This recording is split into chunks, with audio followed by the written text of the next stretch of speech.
with the MDEQ has often communicated that the Flint water meets all standards, yet they recommend using filters for the residents of Flint. So on one hand, you're saying that, or the MDEQ is saying that the water is safe and it meets all standards, but use a filter. And that's kind of a oxymoron, kind of a contradiction. So when will the Flint tap water be available and safe to drink for the residents of Flint without a filter? So one of the things that I think complicates life that no one's explained very well is that once a population has been compromised, the standard that is acceptable for a body that hasn't been compromised is lower, right, than a body that has been. And so while the drinking water meets state expectations, right, because people have been compromised, we have a higher standard for them. And so, and you're the scientist here, but you can help me out here if you want to jump in. But it's really important that as we are transitioning, that we're making use of every opportunity to bring the water to even higher standard. And that's why I think we promote filters as much as we do. That's a part of it, and I don't think that's been explained very well. And so it does seem to be a contradiction in what you're informing the public, and that's a problem. But on the communication front, so this group that I just was chatting with, there's a representative from the deaf and hard of hearing community within Flint, which has got an enormous population. They didn't, no one's communicated with that, population in the city. And it's more difficult. And, 27 languages are spoken in the city of Flint. Hispanic community, yeah. The Hispanic community that were represented at this event that I was just at.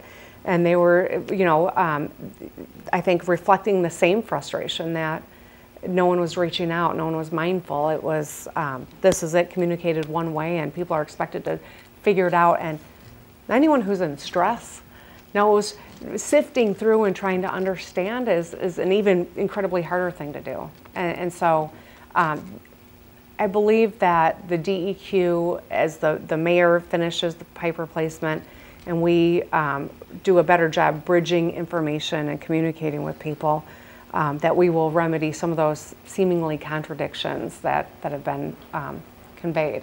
I don't know, as a resident scientist in this crowd, if there was anything that you wanted to add, I'd be interested though. Well, kind of a tangent with that as far as the testing goes and things being said to be okay.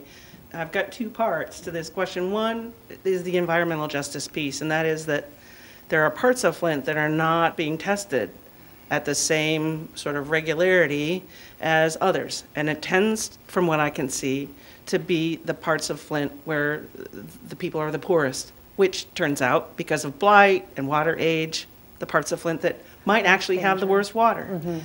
And so I'd like there to be sort of a conscious effort to make sure that when water is being tested and we're reporting that, we're under the 15 parts per billion or 10 parts per billion, whatever threshold, that we can say with confidence that we've evaluated water in the parts of Flint that are being overlooked or just not given the kind of attention that they probably need more than any other parts of Flint, to go with what you said before about people who have been affected most need extra accommodations and assurances. I think that's an important point. And it also goes to, some of the reporting that we've had about the testing where the water was run for a long time when that goes to my perhaps second it question. shouldn't have been. And so, right. You may regret being on this panel because the DEQ, I think, is going to be in contact with you shortly, because I'd love to make sure that we've got wonderful people who are working in water quality at the department. But with the few resources that have been allotted, it's been such a struggle, and so I think sharing information would be helpful.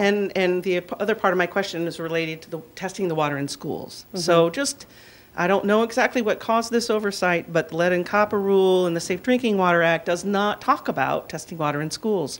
And it wasn't until we were into this crisis, then looked around the room and said, okay, so who's testing the water in schools, that we realized that. Right. Right. But the problem has been, in my view, that the protocol for testing waters in schools was developed by people in a room and it didn't involve people in Flint. And it involved pre-flushing lines before water was tested. And there's research that says that can mask the presence of lead. Right. So what I'm hoping for, and I don't know, because this is something that might not naturally fall under DEQ because it's a school and it might be a different department, but that something can be created to make sure that whatever methods are used to test water in school are informed by current research, right, and not by people in a room who are thinking about what's possible or what's rational or whatever. Right. And then that the people, teachers and parents, are brought into the loop before that testing is taken on, and oh yeah, we'll talk to you once we get the results. But really, I mean, this is all the trust thing. Yep. If people are part of this at the beginning, that's so much easier for them to trust it at the end.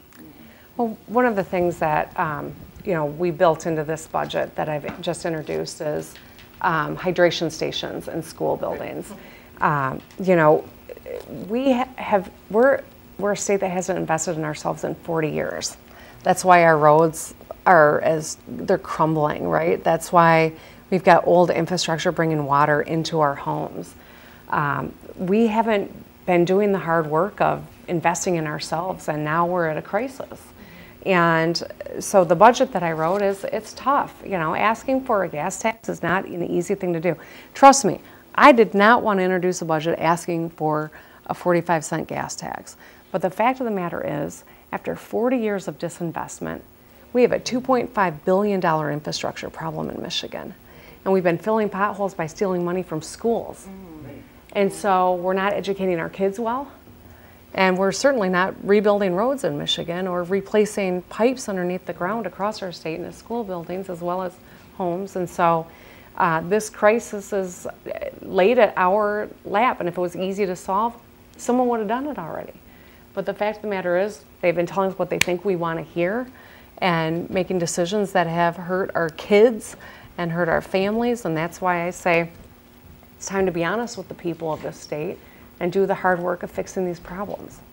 And it's not easy to do, but I'm determined to earn back the trust, to clean up the drinking water, and to, make sure that everyone's got real opportunity here by investing in ourselves.